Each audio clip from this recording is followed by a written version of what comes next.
Now, working with my colleagues in Italy, Gerard Corsane, who I work with in Newcastle, and myself and two colleagues in Italy, we developed what we called the 21 key eco-museum principles. Okay? And I'll take you through these very quickly. I won't go through them in detail, but I think it gives you an idea of how they work. And 1 to 6 really are about how they can work democratically and encourage participation. 7 to 12 are about ecomuseum functions and ways of working. And the latter one's about what an ecomuseum might achieve. Okay? And we've actually used these principles in Italy to work with ecomuseum practitioners there to try to gauge how successful they are. So you can actually use these principles as a way of gauging how successful they've been in reaching, if you like, the ecomuseum ideal, but also to give people an idea of perhaps where their particular project might be failing and where they could put more effort. Because I think realistically, an ecomuseum isn't going to achieve all 21 of these principles. I mean, it's probably impossible. But that's the aspiration. So I'm going to very quickly go through these and then show you some ecomuseums in practice. So originated and steered by local communities. So the emphasis should come from local people. So local people saying, this is my heritage, I want to do something about it. It can help us. It can help us to bring the community together. It's going to build the capital that we have together. And it actually might even help our local economy. Allow for public participation in a democratic manner. There's joint ownership and management. So lots of different groups within the community might be involved. It's also an indication, I think, this particular principle that eco-museums can't work in isolation.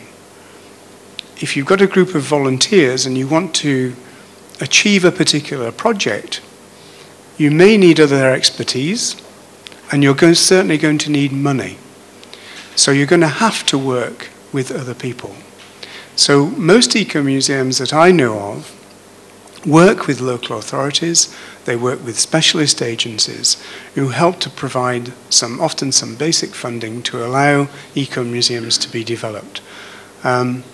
So although the emphasis is on delivery by the community, they always need outside help. And I think that's important. Emphasis on process rather than product.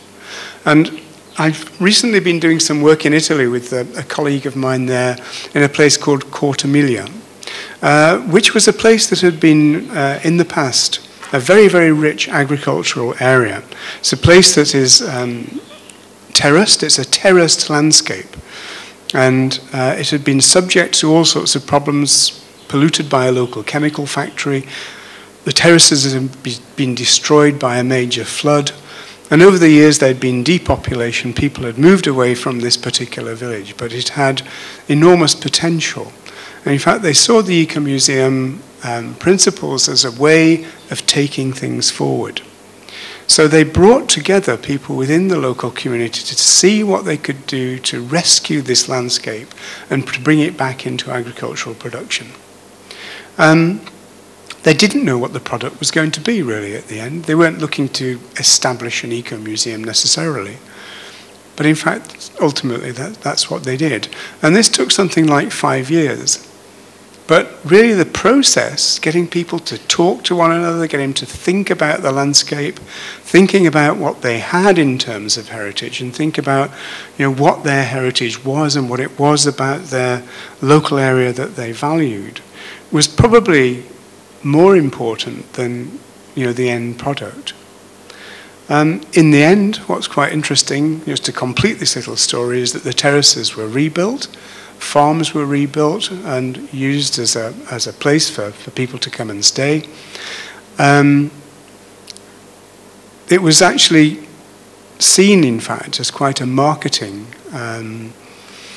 ploy for many of the local agricultural producers, and they started marketing their produce as being produce from the terraces. And they've even now got their own Ecomuseum wine, which is, you know, red wine from the terraces, which I think is a great idea. So process then is really important. Encourages collaboration with a network of partners. Again, this idea of joint working. Networking, I think, now in all museums is increasingly important.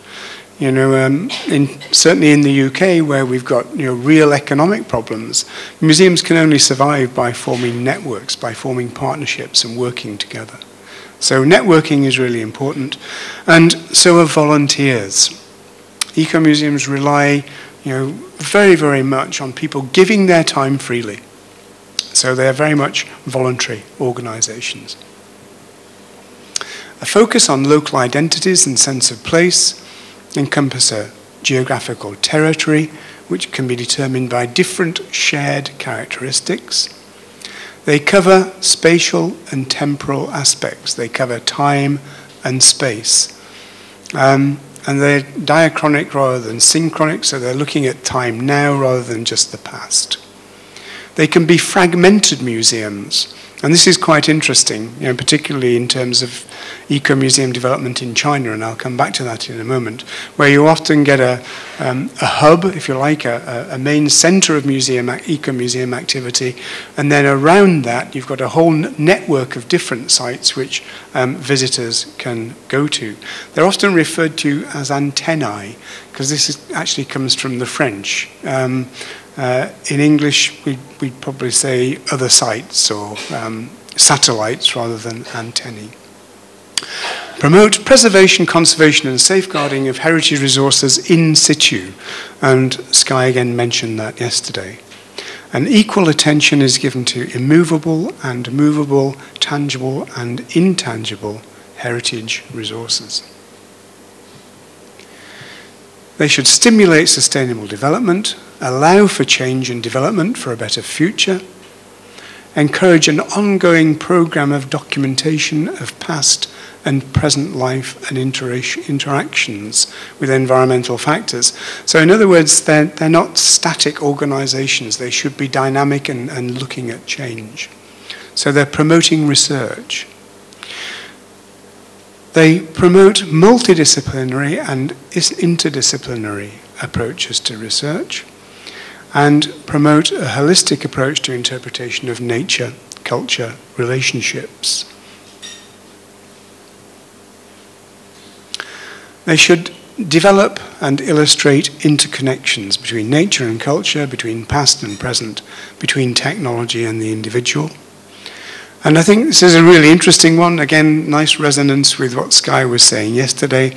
Provide for an intersection between heritage and responsible tourism. In other words, eco-museums aren't about the mass tourism market, but they're encouraging low-level, sustainable tourism. And they should bring benefits to local communities. And not necessarily just financial benefits. There may be economic benefits, but it's often much more about restoring a sense of pride, regenerating heritage features within the landscape, and the development of economic capital, social capital, in other words, bringing people together, and cultural capital. Cultural capital being people's ability to understand what their culture is and to appreciate it and validate it and safeguard it. And clearly that's really important to us within this room. We're all interested in tangible cultural heritage, and we're dealing with cultural capital. That's what intangible cultural heritage is. So it's things that we hold and which we feel are important.